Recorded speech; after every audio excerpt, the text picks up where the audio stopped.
अरे सुभाष कभी ले ले यार, होश रहे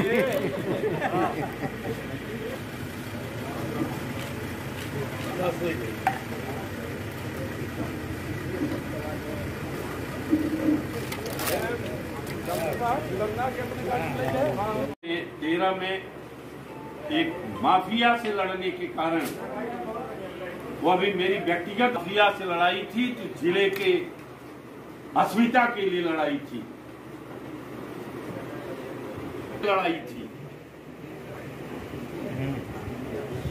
और उस माफिया जो बाहर से आए हुए लोग थे,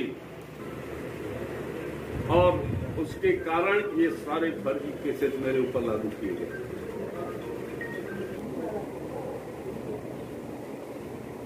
आश्चर्य स्पष्ट है कि जिस प्रकार से बदले की भावना से कार्रवाई की गई, माफिया और पुलिस मिल करके जिस प्रकार से उत्पीड़न किया, 2.5 वर्ष तक मुझे जेल में रखा, मेरे परिवार का उत्पीड़न किया गया, उन सब मामले में मैं बाइज्जत बरी हुआ। जितने भी मुकदमे इन्होंने हमारे खिलाफ दाखिल किए 2012 से 17 के बीच में, कितने केस थे?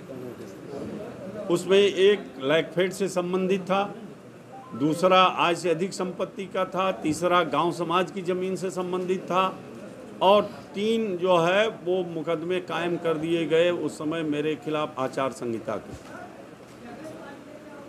इन सब में हम बरी हो गए। जो है कोई ऐसा केस नहीं है।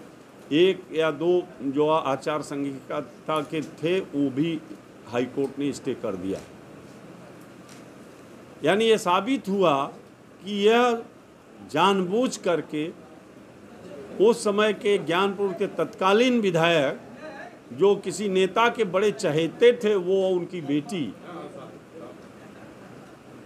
उन लोगों ने ऐसा उत्पीड़न कार्रवाई मेरे खिलाफ कराया।